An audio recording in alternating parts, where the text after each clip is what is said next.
दोस्तों नमस्कार। यह है मार्गदर्शन फॉर सिविल सर्विसेज। मैं अनुराग चौधरी। दोस्तों ये एनसीईआरटी सार संग्रह श्रृंखला में आज की वीडियो में प्रस्तुत है भारत के भूगोल का भाग 3। इस भाग के अंतर्गत आज हम अपवाह तंत्र, जलप्रपात और झीलें, जल संसाधन, सिंचाई और नहरें, बहुउद्देशीय नदी घाटी परियोजनाएं और कृषि से संबंधित महत्वपूर्ण वन लाइनर प्रश्नों को पढ़ेंगे। तो आइए शुरू करते हैं आज का वीडियो, भारत के भूगोल भाग 3। सबसे पहले देखते हैं अपवाह तंत्र या ड्रेनेज सिस्टम से संबंधित महत्वपूर्ण प्रश्नों को। पहला प्रश्न है कि किसी नदी और उसकी सहायक नदियों द्वारा अपवाहित क्षेत्र को क्या कहा जाता है। तो दोस्तों किसी नदी और उसकी सहायक नदियों द्वारा अपवाहित क्षेत्र को अपवाह तंत्र या ड्रेनेज सिस्टम कहा जाता है। भारत की सबसे बड़ी और लंबी नदी कौन सी है? तो ये है गंगा नदी। ब्रह्मपुत्र नदी किस प्रकार के अपवाह तंत्र का उदाहरण है? तो ये है पूर्ववर्ती अपवाह तंत्र का उदाहरण ब्रह्मपुत्र नदी। एक प्रश्न है दोस्तों, मानस किसकी सहायक नदी या ट्रिब्यूटरी नदी है? तो मानस जो कि ब्रह्मपुत्र की सहायक नदी है। ब्रह्मपुत्र नदी तिब्बत में किस नाम से जानी जाती है? तो दोस्तों तिब्बत में ब्रह्मपुत्र को सांगपो कहा जाता है। और एक तथ्य ये भी है कि ब्रह्मपुत्र नदी तिब्बत, भारत और बांग्लादेश से होकर प्रवाहित होती है। भागीरथी का उद्गम स्थल कहाँ है? तो गोमुख जो है वो भागीरथी नदी का उद्गम स्थल है। लेह सिंधु नदी के किस तट पर स्थित है? दाएं तट पर। और भारत की किन दो नदियों के उद्गम स्थल लगभग एक ही हैं? तो देखिए ब्रह्मपुत्र और सिंधु नदी के उद्गम स्थल एक ही लगभग हैं। बांग्लादेश में गंगा नदी को किस नाम से जाना जाता है? तो पद्मा नाम से जाना जाता है। और गंगा नदी के तट पर स्थित सबसे बड़ा शहर है कानपुर। दोस्तों गंगा की वह सहायक नदी कौन सी है जिसका उद्गम मैदानी भाग में हुआ है? तो गोमती नदी, जिसके तट पर लखनऊ बसा है। दोस्तों गोमती नदी का जो उद्गम है वो मैदानी क्षेत्र है, न कि पहाड़ी क्षेत्र। यहाँ पर देखिए भारत के मानचित्र द्वारा प्रमुख नदियों और बांधों को दर्शाया गया है। तो आप देख सकते हैं कि यहाँ पर देखिए सिंधु नदी पे कुछ प्रोजेक्ट बनाए गए हैं। देखिए सलाल जल विद्युत प्रोजेक्ट जो है वो चेनाब नदी पर बनाया गया है। ब्यास नदी पर जो है देखिए यहाँ पर किस तरह से भाखड़ा नंगल प्रोजेक्ट सतलज नदी पर बनाया गया है। और टिहरी, देखिए टिहरी जो है वो गंगा नदी पर बनाया गया है, टिहरी बांध। इसके अलावा यहाँ पर देख सकते हैं आप भाखड़ नंगल, ये सतलज नदी पर है। नरौरा ये गंगा नदी पर स्थित है। इसके अलावा यहाँ पर रिहंद बांध देखिए, ये यमुना की सहायक नदी सोन पर बनाया गया है। तिलैया बांध, तिलैया, कोनार, मैथान और पंचेत बांध, ये देखिए बहुत ही महत्वपूर्ण है दोस्तों। यहाँ पर तिलैया, मैथान, पंचेत ये दामोदर नदी पर निर्मित किए गए बांध हैं। इसके अलावा आप यहाँ देख सकते हैं गुजरात में जो सरदार सरोवर परियोजना है ये आपकी नर्मदा नदी पर बनाई गई है। राणा प्रताप सागर, गांधी सागर बांध, इसके अलावा कोटा बैराज, ये सभी चंबल नदी पर बनाए गए हैं। देखिए कोयना प्रोजेक्ट ये कृष्णा नदी पर है। और तुंगभद्रा प्रोजेक्ट तुंगभद्रा नदी पर। नागार्जुन सागर बांध ये कृष्णा नदी पर निर्मित है, तो याद रखिएगा कृष्णा नदी पर नागार्जुन सागर बांध है। हीराकुंड ये महानदी पर स्थित है। इसके अलावा मेट्टूर बांध कावेरी नदी पर स्थित है। और पेरियार जो बांध है वो पेरियार नदी पर स्थित है। तो ये मानचित्र द्वारा प्रमुख नदियों और बांधों के बारे में आप यहाँ से जानकारी प्राप्त कर सकते हैं। दोस्तों गोदावरी नदी जो दक्षिण भारत में प्रवाहित होती है, गोदावरी नदी, इस पे प्रवरा बांध बनाया गया है। और गोदावरी नदी को दक्षिण भारत की गंगा यानी गंगेज ऑफ साउथ इंडिया या वृद्ध गंगा, बूढ़ी गंगा के नाम से जाना जाता है। याद रखिएगा गोदावरी नदी दक्षिण भारत की गंगा के नाम से जानी जाती है। सिंधु, ब्रह्मपुत्र और सतलज नदियों का उद्गम स्थल कहाँ है? तो ये तिब्बत में है। केदारनाथ से रुद्रप्रयाग के मध्य कौन सी नदी प्रवाहित होती है? मंदाकिनी नदी। मंदाकिनी नदी किस जल प्रवाह अथवा मुख्य नदी से संबंधित है? अलकनंदा नदी से संबंधित है। बद्रीनाथ का प्रसिद्ध मंदिर किस नदी के तट पर है? तो याद रखिएगा बद्रीनाथ का मंदिर जो है वो अलकनंदा नदी के तट पर है। यमुना नदी का उद्गम स्थल क्या है? तो ये बंदरपूछ हिमनद है। दामोदर नदी किस नदी की सबसे बड़ी सहायक है? हुगली की सबसे बड़ी सहायक नदी दामोदर नदी है। हिमाचल प्रदेश में कौन सी प्रमुख नदियां प्रवाहित होती हैं? चेनाब, रावी और सतलज। सबसे अधिक मार्ग परिवर्तित करने वाली नदी कौन सी है? यह है कोसी नदी। इसके अलावा दोस्तों दामोदर नदी जो है वो छोटा नागपुर पठार के पलामू जिले से निकलती है। उद्गम स्थल दामोदर नदी का छोटा नागपुर पठार के पलामू जिला है। पूर्व की ओर बहने वाली भारत की नदियों में से किस एक में निम्नावलन यानी डाउन रैपिंग के कारण विभ्रंश घाटी का निर्माण हुआ है? तो ये दामोदर नदी है। और उत्तर प्रदेश और मध्य प्रदेश राज्यों में संयुक्त राजघाट नदी घाटी परियोजना किस नदी पर निर्मित की गई है? तो ये बेतवा नदी पर निर्मित है। यहाँ पर देखिए एक चार्ट के माध्यम से भारतीय नदी प्रणाली यानी इंडियन रिवर सिस्टम को समझने का प्रयास किया गया है। इसमें भारतीय नदी प्रणाली मुख्य रूप से दो नदी तंत्रों में विभाजित है, हिमालयी नदी प्रणाली और प्रायद्वीपीय नदी तंत्र। हिमालयी नदी तंत्र में सिंधु नदी तंत्र, गंगा नदी तंत्र और ब्रह्मपुत्र नदी तंत्र हैं। इसके अलावा जो प्रायद्वीपीय नदी तंत्र हैं या प्रायद्वीपीय रिवर सिस्टम है उसमें पश्चिमी घाट से उद्गम वाली नदियां, इसमें कृष्णा नदी, गोदावरी, कावेरी और पेन्नार हैं।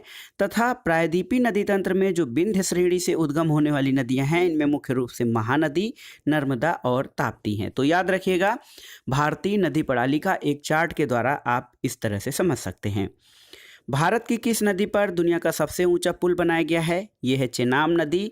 नर्मदा और ताप्ती नदियां समुद्र में गिरते समय किस संरचना का निर्माण करती हैं? तो ये ज्वार नदमुख यानी एस्चुअरी का निर्माण करती हैं। भ्रंश घाटी जिसको कि रिफ्ट वैली कहा जाता है, इससे प्रभावित होने वाली दो प्रमुख नदियां कौन सी हैं? तो दोस्तों भारत में भ्रंश घाटी या रिफ्ट वैली से प्रवाहित होने वाली दो प्रमुख नदियां नर्मदा और ताप्ती यानी नर्मदा और तापी नदियां हैं। दोस्तों पश्चिमी वाहिनी नदी नर्मदा उत्तर में विंध्य पर्वत और दक्षिण में सतपुड़ा पर्वत के मध्य भ्रंश घाटी से होकर बहती है। तो यदि ये प्रश्न आता है कि विंध्य पर्वत और सतपुड़ा पर्वत के मध्य भ्रंश घाटी में बहने वाली नदी कौन सी है? तो ये है नर्मदा नदी। अरब सागर में गिरने वाली दो प्रमुख नदियां कौन सी हैं? नर्मदा और ताप्ती। सोन और नर्मदा का उद्गम कहाँ है? तो ये है अमरकंटक की पहाड़ियाँ सोन और नर्मदा का उद्गम स्थल है। नर्मदा नदी किस दिशा की ओर प्रवाहित होती है? पश्चिम दिशा की ओर। भूमि बंधित या अंतर्वाही नदी कौन सी है? ये लूनी नदी। और बिहार में निर्मित त्रिवेणी नहर किस नदी से पानी पाता है? तो गंडक नदी से पानी पाता है त्रिवेणी नहर सिस्टम। अगला प्रश्न है कपिला किस नदी की सहायक नदी है? दोस्तों तो कपिला जो है कावेरी की सहायक नदी है।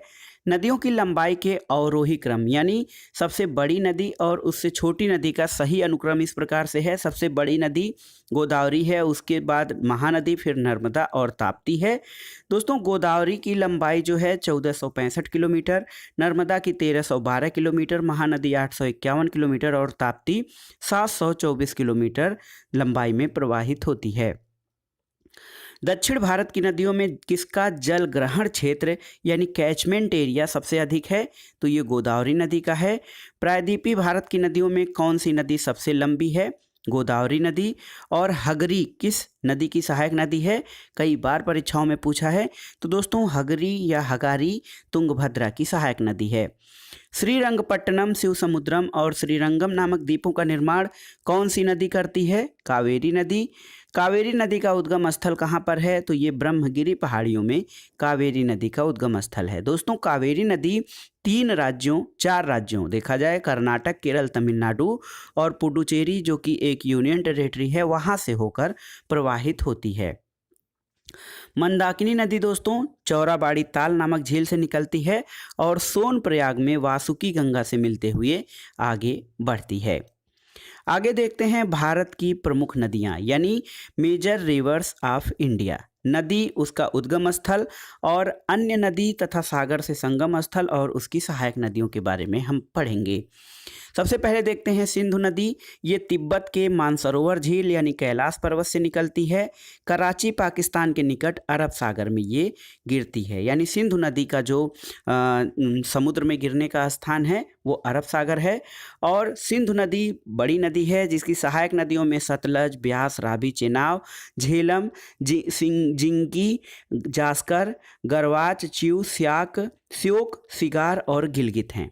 तो याद रखिएगा सिंधु नदी जो है वो बहुत बड़ी नदी है। सतलज नदी ये मानसरोवर झील के निकट राकसताल झील से निकलती है और कपूरथला के दक्षिण पश्चिम सिरे पर ब्यास नदी में और मीठानकोट के निकट सिंधु नदी में ये मिलती है तथा सिप्ती, वापस्पा और ब्यास इसकी सहायक नदियां हैं। झेलम नदी कश्मीर के बेरीनाग झरने से होकर निकलती है। त्रिमु के निकट चेनाब नदी में इसका संगम होता है। किशनगंगा, लिदार, करवेश और पुंछ जो है झेलम की सहायक नदियां हैं। चेनाब नदी दोस्तों लाहुल में बारालाचला दर्रे के विपरीत दिशा से चंद्रा और भागा ये मिलाकर चेनाब नदी का निर्माण करते हैं और त्रिमु के निकट ये झेलम नदी में मिल जाती है। राबी, चंद्रा और भागा चेनाब की सहायक नदियां हैं। राबी नदी कांगड़ा जिले में हिमाचल प्रदेश में हिमालय के रोहतांग दर्रे से निकलती है। झांग जिले की सीमा पर चेनाब नदी में मिल जाती है और इसकी सहायक नदी यानी राबी की सहायक नदी चेनाब है।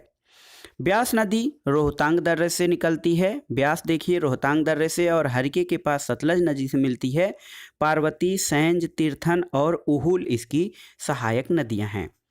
गंगा नदी का उद्गम स्थल केदारनाथ चोटी के उत्तर में गोमुख नामक स्थल से होता है। याद रखिएगा गोमुख गंगा का उद्गम स्थल है। ग्वालंदों के निकट ब्रह्मपुत्र के साथ मिलकर बंगाल की खाड़ी में ये गिरती है। इसके अलावा अलकनंदा, भागीरथी, रामगंगा, यमुना, गोमती, घाघरा और गंडक तथा कोसी इसकी प्रमुख सहायक नदियां हैं। यमुना नदी बंदरपूछ में पश्चिमी ढाल पर स्थित यमुनोत्री हिमानी से निकलती है। इलाहाबाद में गंगा नदी से इसका संगम होता है। गिरी, असम, चंबल, बेतवा, केन और टोंस यमुना की प्रमुख सहायक नदियां हैं। गोमती नदी उत्तर प्रदेश के पीलीभीत जनपद से निकलती है और गाजीपुर के निकट गंगा नदी में मिल जाती है। सई, जोमकाई, बरना, गच्छई और चूहा इसकी प्रमुख सहायक नदियां हैं। घाघरा नदी बहुत ही महत्वपूर्ण नदी है गंगा नदी तंत्र में। तिब्बत के माप चांगचो हिमनद से इसका जो है उद्गम होता है। छपरा के निकट ये गंगा नदी में मिलती है। राप्ती, शारदा और छोटी गंडक इसकी सहायक नदियां हैं। गंडक नदी तिब्बत नेपाल सीमा पर धौलागिरी पर्वत से निकलती है और पटना के समीप सोनपुर नदी में मिल जाती है। काली, गंडक, त्रिशूली गंगा गंडक की सहायक नदियां हैं। कोसी नदी ये प्रवाह की 7 धाराओं में से मुख्य धारा अरुण नाम से माउंट एवरेस्ट के पास गोसाई थान चोटी से निकलती है। भागलपुर में काढ़ा गोला के दक्षिण पश्चिम में गंगा नदी में मिल जाती है। सनकोसी, तामू कोसी, लिच्छू कोसी, तलखू दूध कोसी और अरुण तथा तामूर कोसी इसकी सहायक नदियां हैं। चंबल नदी मध्य प्रदेश के महू के निकट विंध्य पर्वतमाला की जानापाव पहाड़ी से निकलती है और इटावा के पास यमुना नदी में मिल जाती है। काली सिंध, तीस्ता, पार्वती, बनास, नेवाज, छिप्रा और दूधी नदी चंबल की प्रमुख सहायक नदियां हैं। बेतवा नदी रायसेन मध्य प्रदेश के कमरा गांव के निकट विंध्य पर्वतमाला से निकलती है और हमीरपुर के निकट यमुना नदी में मिल जाती है।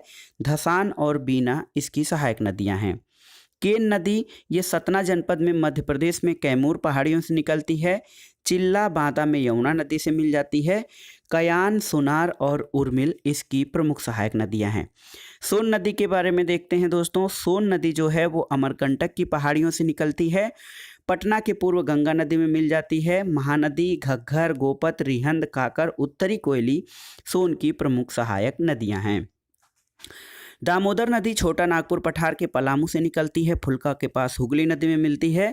बराकर, कोनार और जमुनिया इसकी प्रमुख सहायक नदियां हैं।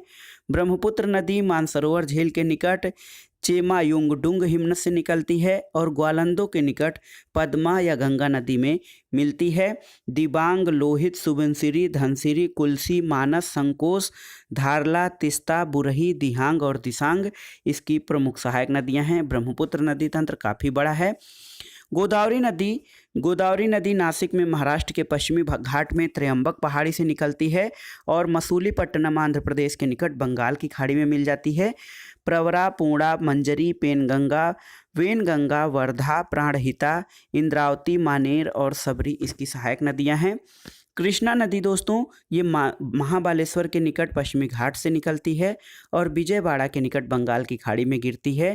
कृष्णा नदी की प्रमुख सहायक नदियां तुंगभद्रा, कोयना, घाट प्रभा, माल प्रभा, भीमा और दूधगंगा हैं। कावेरी नदी कर्नाटक राज्य में ब्रह्मगिरी पहाड़ियों से के कुर्ग जिले में निकलती है और तमिलनाडु के कारकोल के ऊपर बंगाल की खाड़ी में मिलती है।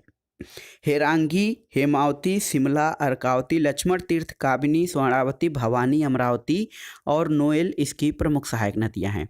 अगली महत्वपूर्ण नदी है नर्मदा, जो मध्य प्रदेश में अमरकंटक पहाड़ियों से निकलती है और भरूच यानी भड़ौच में अरब सागर में गिर जाती है। बुढ़नेर, बंजर, सर, तवा, कुंडी, शक्कर हिरन, वरना, तिंदेसी, अर्रा, देव, गोई और नामोदास तथा सोमो देवी इसकी प्रमुख सहायक नदियां हैं। ताप्ती नदी मध्य प्रदेश के बैतूल जनपद में मुल्ताई यानी मूल ताप्ती नगर के निकट निकलती है। खंभात की खाड़ी में ये अरब सागर में गिर जाती है। पूर्णा, निरगा, बोरी, पंजरा और अनेर इसकी सहायक नदियां हैं। महानदी दक्षिण भारत की महत्वपूर्ण नदी है। दक्षिण भारत क्या, पूर्वी भारत की उड़ीसा में बहती है। मध्य प्रदेश से रायपुर जनपद में सिहावा के निकट निकलती है और कटक के निकट नरज नामक स्थान पर कटजूरी तथा बिरूपा नाम की दो धाराओं में बटकर बंगाल की खाड़ी में प्रवाहित होती है। शिवनाथ, हसदो, मांड, ईब, जोंक, कोयली, शंख, ओंग, तेल, ब्राह्मणी, लीलागर, मनियारी, सुरही और अमनेर इसकी प्रमुख सहायक नदियां हैं। एक बार प्रश्न पूछा है तेल नदी किसकी सहायक नदी है, तो तेल महानदी की सहायक नदी है। दोस्तों एक नदी है महत्वपूर्ण नदी साबरमती नदी। साबरमती आश्रम इसी नदी के तट पर बनाया गया था महात्मा गांधी द्वारा। तो साबरमती नदी का उद्गम अरावली पर्वतमाला राजस्थान से होता है और ये आगे चलकर खंभात की खाड़ी में मिल जाती है। भारत की कौन सी नदी कर्क रेखा को 2 बार काटती है, तो ये है माही नदी, याद रखिएगा। और अधिकांशतः लवड़ी या सेलेन रिवर किस अपवाह तंत्र का अंग है, ये बंगाल की खाड़ी का अंग है। और गंगा नदी पर निर्मित महात्मा गांधी सेतु किस राज्य में स्थित है, पटना यानी बिहार में स्थित है। माही नदी दोस्तों ये मध्य प्रदेश से निकलकर खंभात की खाड़ी में गिरती है। विश्वासघाती नदी की संज्ञा किसे दी जाती है, तो ये हुगली नदी है। संकोश नदी किन 2 राज्यों के मध्य सीमा बनाती है, असम और अरुणाचल प्रदेश। सतलज, ब्यास, रावी, चिनाव और झेलम को किस नाम से जाना जाता है, पंचनद के नाम से जाना जाता है। झेलम नदी का उद्गम कहाँ है, ये कश्मीर के बेरी नाग झरने से होता है। दोस्तों हिमालयी नदियाँ जो होती हैं वो 12मासी होती हैं यानी सदावाहिनी होती हैं, जबकि जो दक्षिण भारत की प्रायद्वीपीय नदियाँ हैं इनका प्रवाह मौसमी होता है। एडन नहर किस नदी से निकाली गई है, तो ये दामोदर नदी से निकाली गई है। महत्वपूर्ण प्रश्न, एक चार्ट देखिए नदियों के किनारे बसे प्रमुख नगर। तो आप इसको बहुत ही ध्यान से पढ़िएगा, मैं दोहरा दूंगा जो महत्वपूर्ण होगा।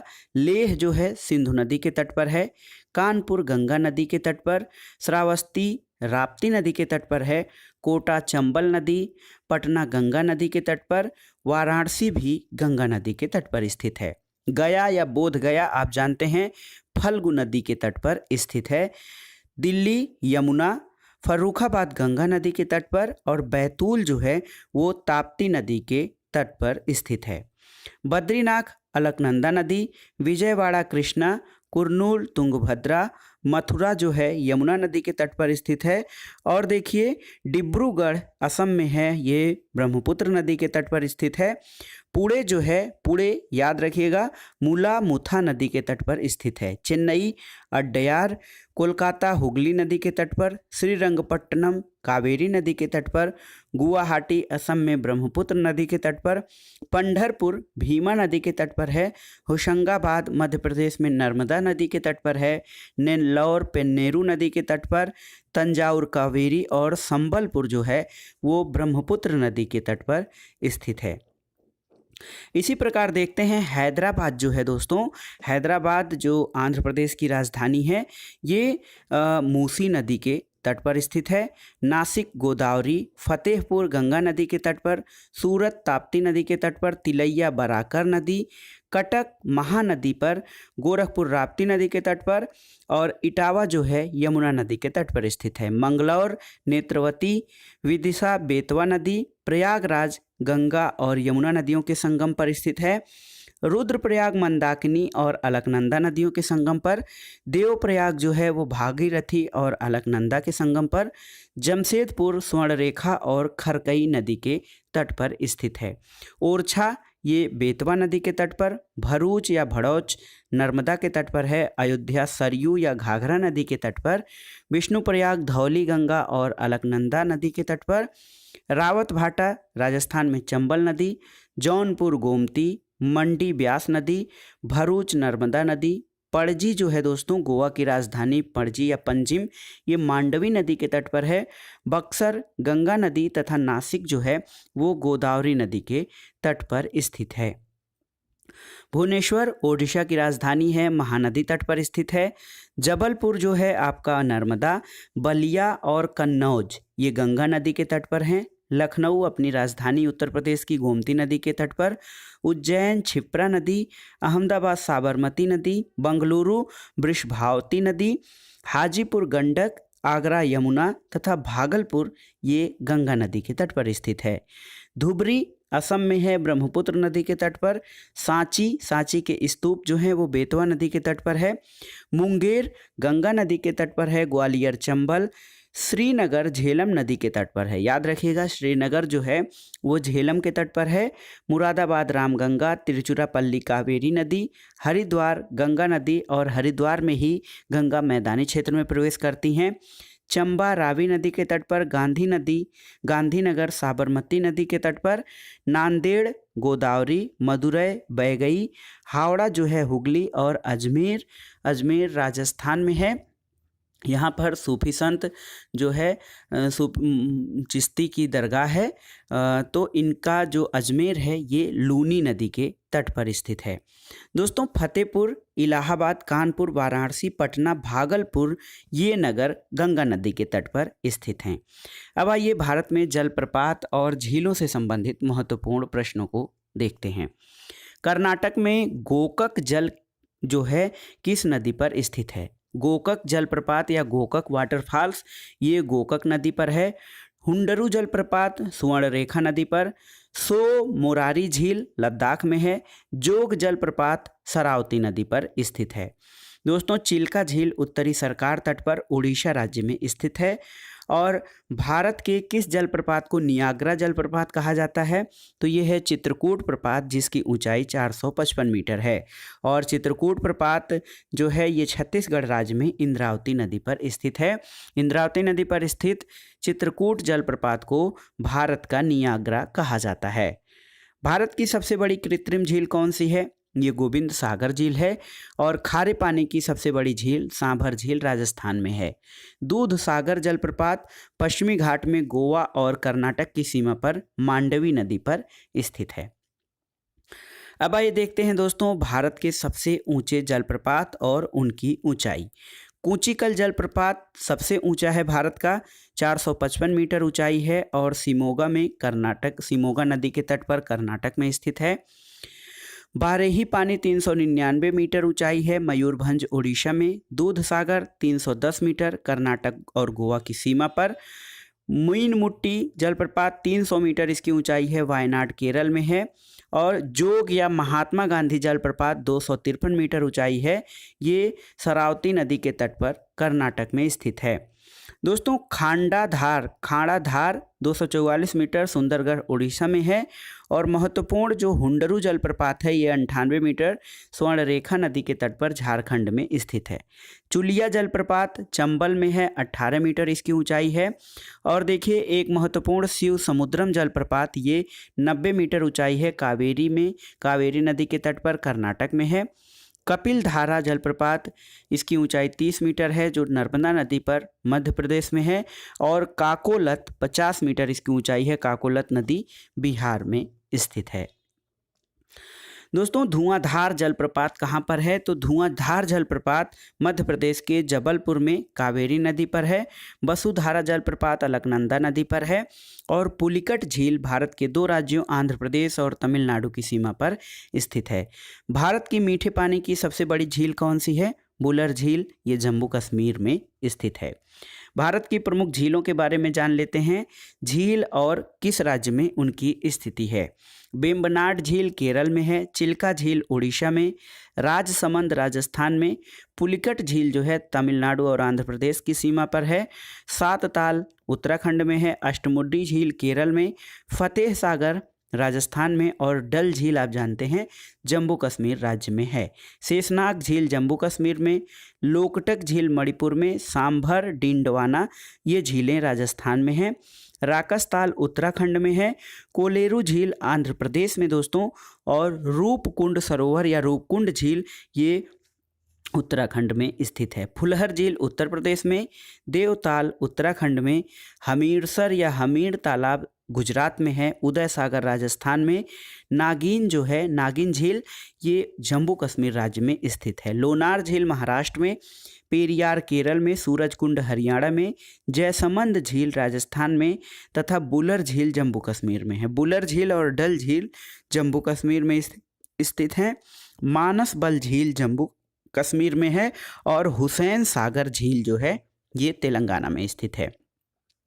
दोस्तों महाराष्ट्र में लोनार झील स्थित है और इसको ज्वालामुखी क्रिया से निर्मित झील क्रेटर झील कहा जाता है। अब आइए देखते हैं जल संसाधन, सिंचाई और नहरें यानी water resources, irrigation and canals, इनसे संबंधित महत्वपूर्ण प्रश्न। भारत में जो जल संसाधन के स्रोत हैं धरातली या पृष्ठीय जल, भूमिगत जल या भौम जल, वायुमंडलीय जल और महासागरीय जल हैं। तो ये जल संसाधन के भारत में प्रमुख स्रोत हैं। सिंचित क्षेत्रफल की दृष्टि से भारत का विश्व में कौन सा स्थान है? तो ये प्रथम स्थान है। और भारत के किस राज्य में सर्वाधिक सिंचाई नलकूपों द्वारा होती है? उत्तर प्रदेश में। दोस्तों आधुनिक सिंचाई प्रणाली या मॉडर्न इरिगेशन सिस्टम का जनक महान सिविल इंजीनियर एम विश्वेश्वरैया, जिनको कि मोक्षगुंडम विश्वेश्वरैया इनका पूरा नाम है, इनको माना जाता है। क्षेत्रफल की दृष्टि से शीर्ष 3 तालाब सिंचित राज्यों का क्रम कौन सा है? तो तालाब से सिंचाई में तमिलनाडु पहले स्थान पर, उसके बाद आंध्र प्रदेश और फिर मध्य प्रदेश का नाम आता है। भारत में नहर प्रणाली की संकल्पना किसने प्रस्तुत की? दिनसा जे दस्तूर ने। और भारत में सिंचाई के मुख्य साधन क्या हैं? कुआं और नलकूप। सरहिंद नहर किस नदी से निकाली गई है? सतलज से।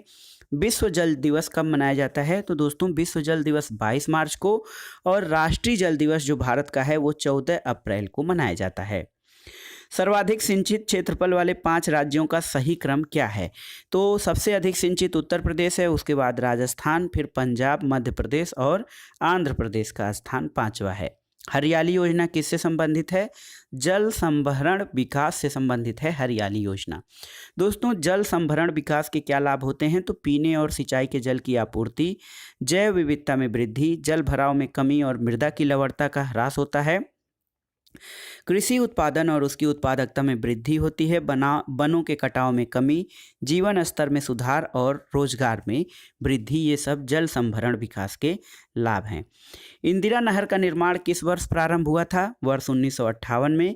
फरक्का नहर का जो जल वहन क्षमता है वो कितनी है? 40,000 क्यूसेक है।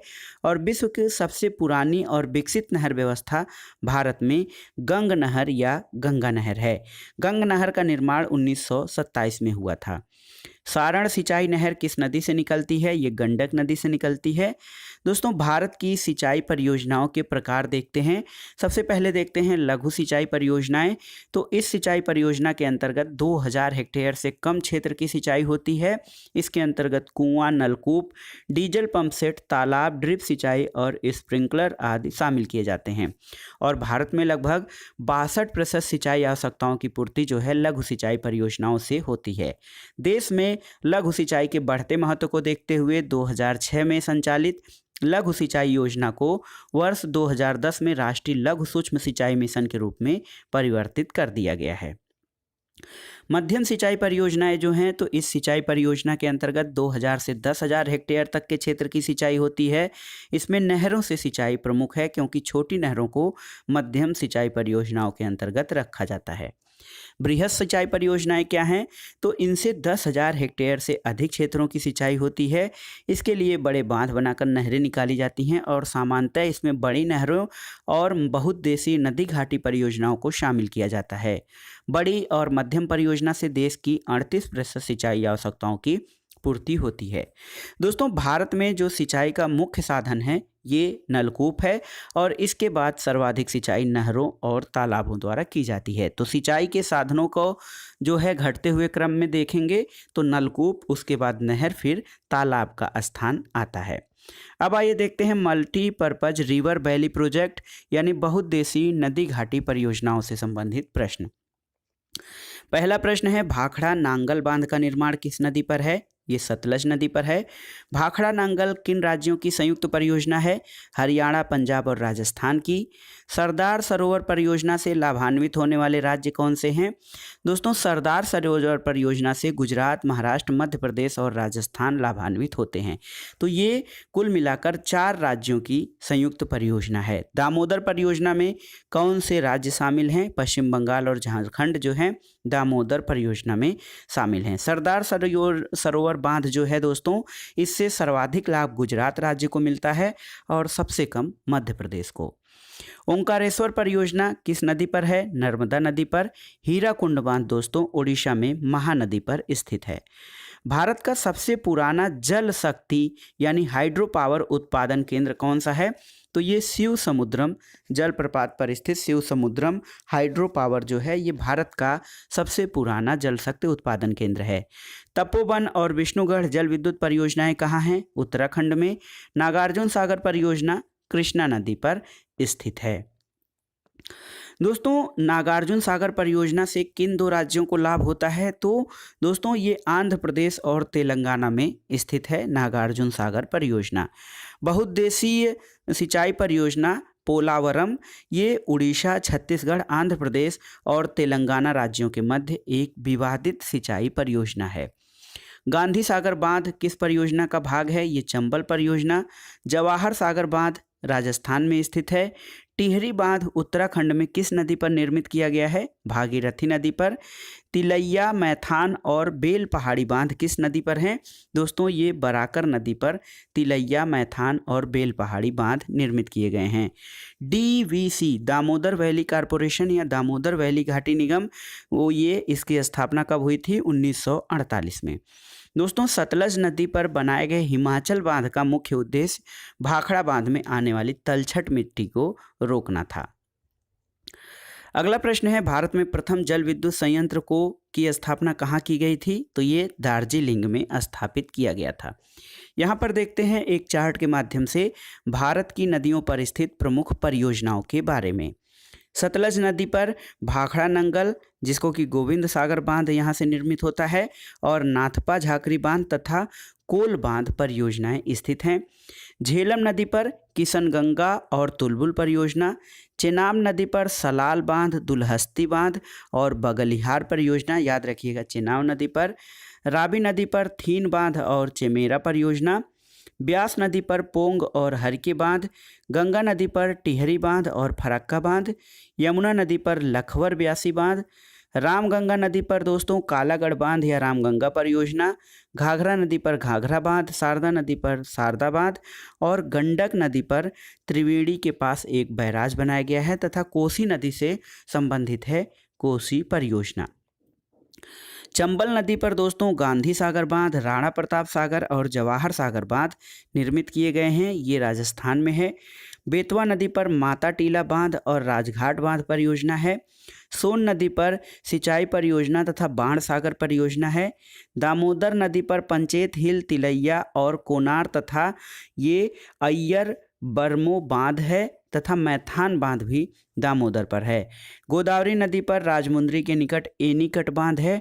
कृष्णा नदी पर श्रीशैलम और नागार्जुन सागर बांध। तुंगभद्रा पर तुंगभद्रा बांध और कावेरी नदी पर मेट्टूर डैम प्रोजेक्ट निर्मित है। नर्मदा नदी पर महेश्वर बांध, इंदिरा सागर बांध, अंकलेश्वर बांध और सागर सरोवर, सरदार सरोवर बांध नर्मदा नदी पर स्थित हैं। ताप्ती नदी पर काकरापार बांध, उकाई बांध स्थित हैं। महानदी पर बहुत ही महत्वपूर्ण हीराकुंड बांध, तिरकपाड़ा और बरोज बांध निर्मित हैं। माही नदी पर दोस्तों बनकवोरी बांध और कदाना बांध स्थित हैं।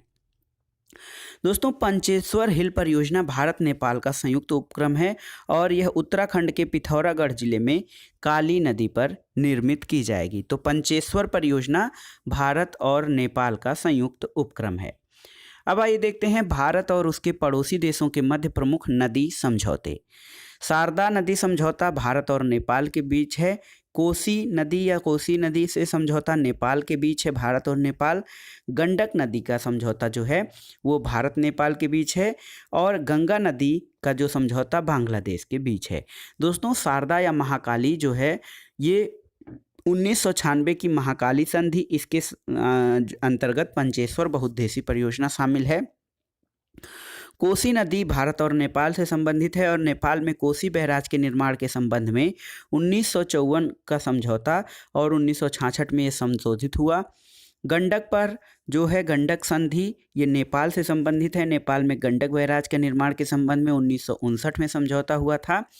और गंगा नदी पर भारत और बांग्लादेश के मध्य जो है संधि है, फरक्का में गंगा जल की भागीदारी के संबंध में 1996 में भारत बांग्लादेश संधि हुई थी।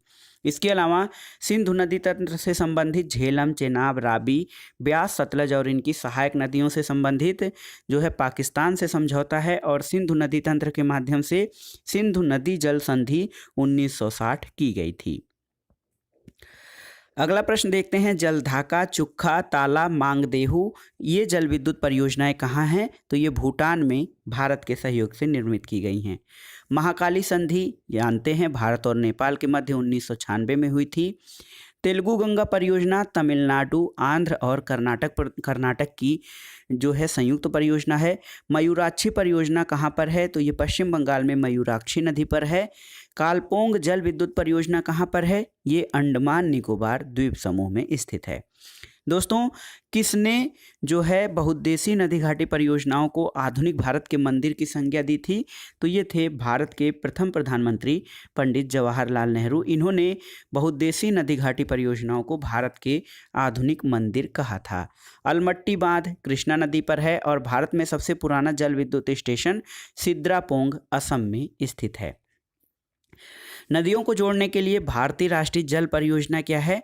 तो कोसी मेची, कोसी और घाघरा नदी को जोड़ने के लिए। गंडक गंगा और घाघरा यमुना, शारदा यमुना ये है गंगा दामोदर स्वर्ण रेखा, महानदी गोदावरी ये गोदावरी कृष्णा। इसके अलावा केन बेतवा, पार्वती काली सिंध और चंबल, तथा पार तापी नर्मदा, दमन गंगा और पिंजाल, तथा बेदती वर्धा और नेत्रवती हिमावती नदियों को जोड़ने के लिए भारत राष्ट्रीय जल परियोजना जो है ये बनाई गई थी। अगला प्रश्न दोस्तों, अगला प्रश्न है कि किशन गंगा परियोजना किस राज्य में है? जम्मू कश्मीर में है। मेजा बांध जलाशय जो है ये राजस्थान का निर्माण किस नदी पर है? कोठारी नदी पर। बगलिहार जल विद्युत परियोजना ये जम्मू कश्मीर में स्थित है। सुइल नदी परियोजना कहाँ पर है? हिमाचल प्रदेश में।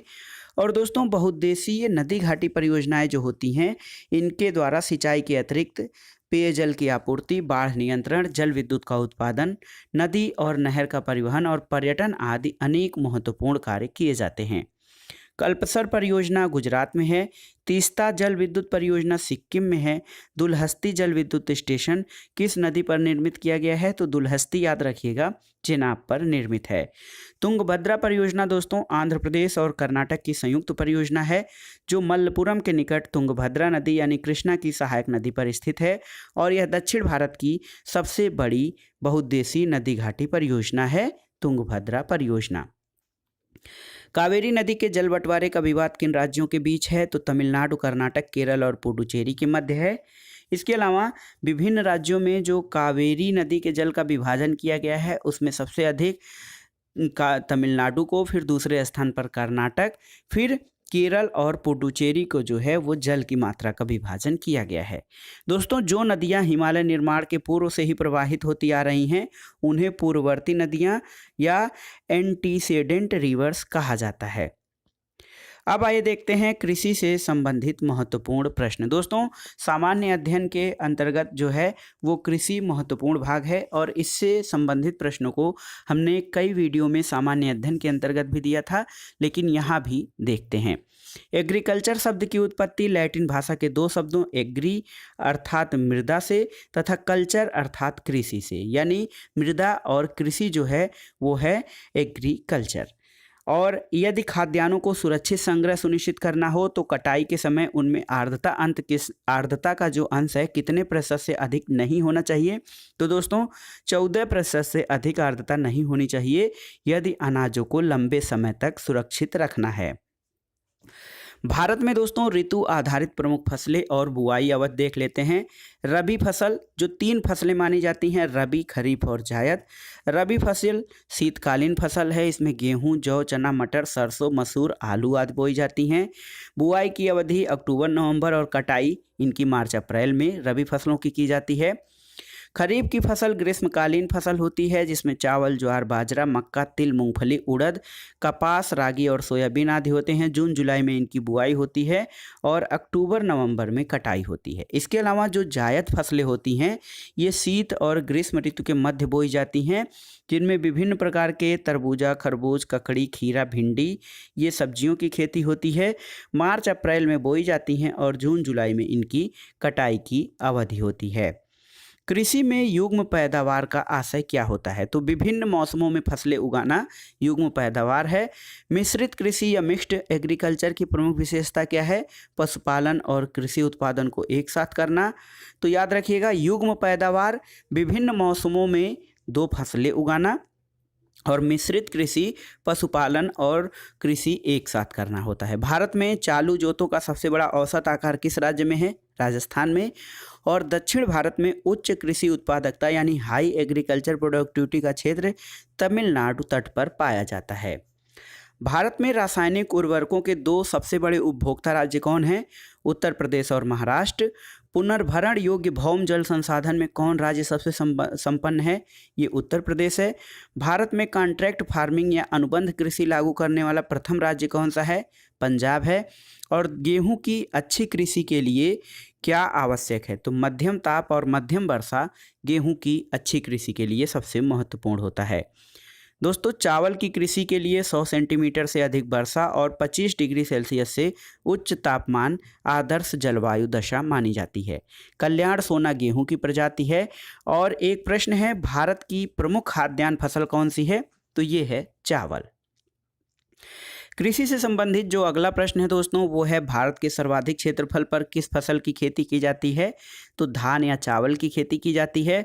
मक्का मुख्यतः खरीफ की फसल है, लेकिन इसकी खेती वर्ष भर यानी रबी, खरीफ और जायद तीनों फसल ऋतुओं में की जा सकती है। भारत में चावल की खेती के अंतर्गत सर्वाधिक क्षेत्र किस राज्य में है? ये उत्तर प्रदेश में है। और चावल का कटोरा क्षेत्र किसे कहा जाता है? कृष्णा गोदावरी डेल्टा क्षेत्र को चावल का कटोरा क्षेत्र कहा जाता है। दोस्तों धान की प्रमुख किस्में कौन सी हैं? तो जया, पद्मा, पूषा, सुगंधा 5, जमुना और कृष्णा ये धान की प्रमुख फसलें हैं। ग्रीन गोल्ड किसकी किस्म है? तो चाय की किस्म है ग्रीन गोल्ड। और धान की फसल में किस जीव का जैव उर्वरक के रूप में प्रयोग किया जाता है? नील हरित शैवाल यानी ब्लू ग्रीन एल्गी का प्रयोग धान की फसल में जैव उर्वरक के रूप में किया जाता है। मध्य प्रदेश के किस जिलों को कपास की खेती के कारण सफ़ेद सोने का क्षेत्र कहा जाता है? तो ये है खरगोन जिला को जो है सफ़ेद सोना क्षेत्र कहा जाता है। भारत का कौन सा क्षेत्र शक्कर का कटोरा कहा जाता है? ये उत्तर प्रदेश है। और भारत की सभी फसलों में से गन्ने की फसल के अंतर्गत उसके शुद्ध सकल कृषि क्षेत्र के सिंचित क्षेत्र का प्रतिशत सर्वाधिक पाया जाता है। दोस्तों करनाल बंट एक गेहूं की बीमारी है जो कवक के द्वारा होता है और टिलिटिया इंडिका नामक कवक से करनाल बंट नामक रोग होता है। अब आइए देखते हैं कृषि उत्पादन से संबंधित महत्वपूर्ण क्रांतियां और इनसे संबंधित प्रश्न सभी परीक्षाओं में पूछा जाता है। हरित क्रांति खाद्यान्न उत्पादन और इसका मुख्य रूप से प्रभाव जो है गेहूं के उत्पादन पर पड़ा था। सुनहरी क्रांति फल और सब्जी उत्पादन यानी बागवानी तथा उद्यान कृषि से संबंधित है। श्वेत क्रांति का संबंध दुग्ध उत्पादन से है। कृष्ण या काली क्रांति का संबंध खनिज तेल यानी पेट्रोलियम क्षेत्र में आत्मनिर्भरता। नीली क्रांति मत्स्य उत्पादन से संबंधित है। गोल क्रांति आलू उत्पादन, भूरी क्रांति उर्वरक उत्पादन, पीली क्रांति तिलहन उत्पादन और रजत या सिल्वर रिवॉल्यूशन ये अंडा उत्पादन से संबंधित है। दोस्तों इंद्रधनुषी क्रांति जो है वो कृषि संबंधी समग्र क्रांति या नवीन कृषि नीति में निर्धारण जो है नवीन कृषि नीति में इंद्रधनुषी क्रांति का निर्धारण किया गया है। अमृत क्रांति नदियों को जोड़ने की योजना है। सदाबहार क्रांति कृषि उत्पादन को दुगुना करना, और गुलाबी क्रांति का संबंध प्याज उत्पादन और झींगा मछली उत्पादन से है, तथा लाल क्रांति जो है मांस और टमाटर उत्पादन से संबंधित है। बाजरे की कृषि किस जलवायु में की जाती है? तो उष्ण और शुष्क क्षेत्र में। शुष्क भूमि के लिए सर्वाधिक उपयुक्त फसल कौन सी है? ये मूंगफली है। आस और बोरो किस फसल की किस्में हैं? धान की। भारत में सोयाबीन का अग्रणी उत्पादक राज्य कौन सा है? ये है मध्य प्रदेश। कौशल किस फसल की उन्नत प्रजाति है? तो कौशल जो है मूंगफली की प्रजाति है। अब आइए देखते हैं प्रमुख कृषि संगठन और उनके मुख्यालय। भारतीय दलहन अनुसंधान संस्थान, ये कानपुर में है, उत्तर प्रदेश में। समेकित कीट प्रबंधन राष्ट्रीय केंद्र नई दिल्ली में है। अंतर्राष्ट्रीय चावल अनुसंधान संस्थान मनीला में है। अर्धशुष्क क्षेत्र हेतु अंतर्राष्ट्रीय फसल अनुसंधान संस्थान ये हैदराबाद में है। सूखे क्षेत्रों में कृषि अनुसंधान केंद्र अलेप्पो में है। राष्ट्रीय कृषि और ग्रामीण विकास बैंक मुंबई में है, तथा अंतर्राष्ट्रीय मक्का और गेहूं वृद्धि केंद्र मैक्सिको में स्थित है। दोस्तों, कृषि में जो है किस फसल में नाइट्रोजन संचित करने की सर्वाधिक क्षमता होती है? दलहनी फसलों में। और दलहनी फसलों के लिए सर्वाधिक उपयोगी तत्व जो है वो कोबाल्ट है, और कोबाल्ट राइजोबियम जीवाणु के लिए नाइट्रोजन स्थिरीकरण के लिए आवश्यक तत्व होता है। भारत को 3/4 से अधिक कच्चा रेशम किन राज्यों से मिलता है? कर्नाटक और आंध्र प्रदेश से। नॉर्मन अर्नेस्ट बोरलाग, जिन्हें हरित क्रांति का जनक कहा जाता है, किस देश से संबंधित है? संयुक्त राज्य अमेरिका से। हरित क्रांति या ग्रीन रेवोल्यूशन का अभिप्राय क्या है? तो उच्च उत्पादकता वाले बीजों का प्रयोग करके उत्पादन बढ़ाना। और हरित क्रांति का सर्वाधिक लाभ किस फसल के लिए हुआ था? तो ये गेहूं की फसल में उत्पादन और उत्पादकता बढ़ी थी हरित क्रांति से। दोस्तों, हरित क्रांति में गेहूं का किस फसल का सर्वाधिक उत्पादन किया गया? मैक्सिकन गेहूं का। और सर्वाधिक मुद्रा, सर्वाधिक फॉरेन करेंसी किस नकदी फसल के निर्यात से प्राप्त की जाती है? तो चाय के निर्यात से सर्वाधिक जो है विदेशी मुद्रा प्राप्त की जाती है। लाल बिलगन या रेड राट किस फसल का रोग है? ये गन्ना का रोग है। दोस्तों, मूंगा रेशम का उत्पादन संपूर्ण विश्व में केवल भारत के असम में किया जाता है, और 2007 में भौगोलिक संकेतक यानी जियोग्राफिकल इंडिकेशन, इसे जीआई टैग भी प्राप्त हुआ था मूंगा रेशम को। तिलहन प्रौद्योगिकी मिशन कब प्रारंभ किया गया? 1986 में। और मक्के की फसल तैयार होने में औसतन कितने समय लगता है? तो लगभग 140 दिन। अब आइए देखते हैं प्रमुख कृषि बोर्ड और उनके मुख्यालय। दोस्तों, कॉफी बोर्ड बेंगलुरु कर्नाटक में है। रबर बोर्ड कोट्टायम केरल में। चाय बोर्ड कोलकाता पश्चिम बंगाल में। तंबाकू बोर्ड गुंटूर में है, आंध्र प्रदेश में। मसाला बोर्ड कोच्चि केरल में है। राष्ट्रीय मांस और पोल्ट्री बोर्ड नई दिल्ली में है, तथा भारतीय अंगूर प्रसंस्करण बोर्ड पुणे महाराष्ट्र में है।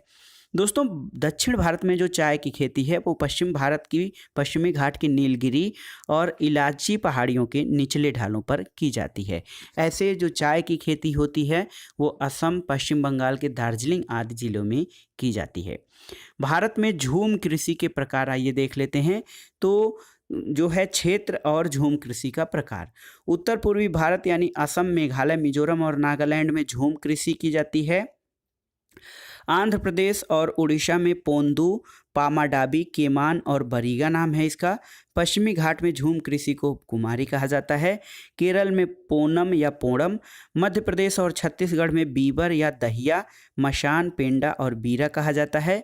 दक्षिण पूर्वी राजस्थान में बालरा, मणिपुर में पामलू, हिमालय क्षेत्र में खिल तथा झारखंड में कुरुल या कुरावा झूम कृषि को कहा जाता है। छत्तीसगढ़ के बस्तर जिले में दीपा, अंडमान निकोबार द्वीप समूह में भी इसे दीपा कहा जाता है। दोस्तों, बराक घाटी की सर्वाधिक महत्वपूर्ण फसल कौन सी है? तो ये फसल है गन्ना। और भारत के किस राज्य को मसालों का बगीचा कहा जाता है? ये है केरल। दोस्तों, लौंग या क्लोव्स पुष्पकली से प्राप्त होती है और इसकी सर्वाधिक खेती केरल में की जाती है। भारत में काला सोना किसे कहा जाता है? काली मिर्च को। और भारत का सर्वाधिक काजू उत्पादक राज्य कौन सा है? ये महाराष्ट्र है। शक्तिमान 1 और शक्तिमान 2 किस फसल की जेनेटिक परिवर्तित फसलें हैं? तो ये मक्का की है। और वाणिज्यिक स्तर पर केसर का उत्पादन किस राज्य में होता है? जम्मू कश्मीर में। चाय की खेती के लिए पहाड़ी ढाल वाला क्षेत्र होना चाहिए। और इसके अलावा 200 सेंटीमीटर से अधिक वर्षा और 24 डिग्री से 30 डिग्री सेल्सियस तापमान उपयुक्त होता है। प्रसंस्करण के लिए आलू की सबसे अच्छी किस्म कौन सी है? ये है कुफरी चिप्सोना 2। और ललित किस फसल की उन्नत किस्म है? ये अमरूद की फसल है। दोस्तों, उत्तराखंड में उगाया जाने वाला मंडुआ या कोदो जो है, इसका निर्यात अधिकांशतः किस देश को किया जाता है? ये जापान को किया जाता है। निर्वाह मूलक कृषि या सब्सटेंसिव जो है एग्रीकल्चर के अंतर्गत मोटे अनाज और चावल का उत्पादन किया जाता है। अदरक, जिंजर को खाने योग्य भाग को क्या कहा जाता है? प्रकंद कहा जाता है। और भारत का कौन सा राज्य खाद्यान्न उत्पादन में प्रथम स्थान पर है? ये है उत्तर प्रदेश। केरल राज्य दुनिया में किसके उत्पादन के लिए प्रसिद्ध है? तो गरम मसालों के उत्पादन के लिए प्रसिद्ध है केरल। दोस्तों, प्रमुख कृषि संस्थान के बारे में आइए देख लेते हैं। राष्ट्रीय मत्स्य उद्योग विकास बोर्ड हैदराबाद में है। चावल शोध संस्थान कटक में। भारत डेयरी निगम और राष्ट्रीय डेयरी विकास बोर्ड आनंद गुजरात में है। भारतीय डेयरी अनुसंधान संस्थान करनाल में। गन्ना प्रजनन संस्थान कोयम्बटूर। राष्ट्रीय कॉफी अनुसंधान संस्थान चिकमंगलूर। जूट कृषि अनुसंधान संस्थान बैरकपुर। केंद्रीय उर्वरक गुणवत्ता नियंत्रण और प्रशिक्षण संस्थान फरीदाबाद। टिड्डी चेतावनी संस्थान जोधपुर में। कृषि विपणन और निरीक्षण निदेशालय फरीदाबाद। राष्ट्रीय पौध संरक्षण और प्रशिक्षण संस्थान हैदराबाद में। चौधरी चरण सिंह राष्ट्रीय कृषि विपणन संस्थान, ये आपका जयपुर में स्थित है। इसके अलावा दोस्तों, केंद्रीय चारा और बीज फार्म हैसर घट्टा में स्थित है। विवेकानंद पर्वतीय कृषि अनुसंधान संस्थान अल्मोड़ा में उत्तराखंड में। केंद्रीय कृषि अनुसंधान संस्थान पोर्ट ब्लेयर। लघु किसान कृषि व्यापार संघ नई दिल्ली में। राष्ट्रीय जैव उर्वरक विकास केंद्र गाजियाबाद में। पशु रोग जांच प्रयोगशाला पुणे में है। पशु स्वास्थ्य और पशु चिकित्सा जैविकी संस्थान कोलकाता में। पशु चिकित्सा और जैव विज्ञान संस्थान बेंगलुरु में। पशु स्वास्थ्य संस्थान जालंधर। पशु चिकित्सा जैविकी गुवाहाटी में। राष्ट्रीय पटसन और संबंधित रेशे अनुसंधान संस्थान कोलकाता में तथा भारतीय प्राकृतिक रेजिन्स और गम संस्थान रांची में स्थित है। दोस्तों, मालवीय विकास, अमर, आज़ाद, बहार और पारस, ये सब अरहर या तूर की प्रमुख किस्में हैं। तो अरहर की प्रमुख किस्में मालवीय विकास, अमर, आज़ाद, बहार, पारस, ये सभी अरहर की किस्में हैं। दोस्तों, विभिन्न फसलों के उत्पादन में जो कृषि उत्पादन है, उसमें शीर्ष पर जो राज्य हैं, उसमें चावल में पश्चिम बंगाल, गेहूं में उत्तर प्रदेश, बाजरा में राजस्थान, मक्का में कर्नाटक, अरहर में कर्नाटक का स्थान दोस्तों है, मसूर में उत्तर प्रदेश, मूंगफली का सर्वाधिक उत्पादन गुजरात में, सरसों का उत्पादन राजस्थान में, सोयाबीन में मध्य प्रदेश तथा सूरजमुखी में कर्नाटक, कपास में महाराष्ट्र, जूट पश्चिम बंगाल, आलू के उत्पादन में उत्तर प्रदेश और प्याज के उत्पादन में महाराष्ट्र तथा गन्ना उत्पादन में उत्तर प्रदेश अग्रणी राज्यों में शामिल हैं। भारत में दालों का सबसे बड़ा उत्पादक राज्य मध्य प्रदेश है और सबसे बड़ा चाय उत्पादक राज्य असम में है। सोनालिका, अर्जुन, सोना किस फसल की किस्में हैं? ये गेहूं की किस्में हैं। पेगिंग किस फसल के लिए लाभकारी प्रक्रिया है? तो दोस्तों, पेगिंग प्रक्रिया मूंगफली में की जाती है। झूम कृषि के बारे में हमने पढ़ा था। तो झूम कृषि एक पद्धति है जिसमें कर्तन और दहन, यानी पेड़ों को पहले काट कर साफ किया जाता है, यानी उन्हें जला दिया जाता है और उस पर खेती की जाती है।